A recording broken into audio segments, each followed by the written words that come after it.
संजय देशमुख यांच्या भूमिकेमुळे यवतमाळ जिल्ह्यात उभाटा गटात मोठ्या हालचाली होत आहेत.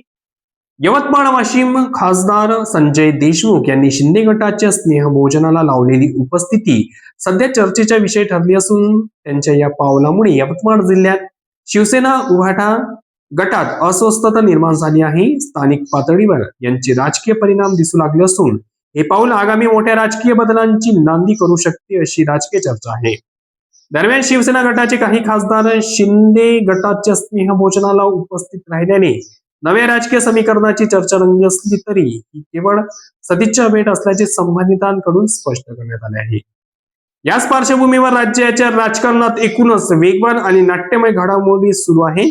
राष्ट्रवादी काँग्रेसमधील अंतर्गत वाद पुन्हा एकदा समोर आला असून पार्थ पवार यांनी प्रफुल्ल पटेल आणि सुनील तटकरे यांना पाठिंबा देत त्यांच्या विरोधातील आरोप फेटाळले आहेत. तसेच दोन्ही राष्ट्रवादी गटांच्या संभाव्य विलगीकरणाबाबतही चर्चांना उधाण आले असून काही नेत्यांकडून यास दुजोरा दिला जात आहे. ही माहिती यवतमाळ येथून RN न्यूजचे प्रतिनिधी शाकीर अहमद यांनी दिली.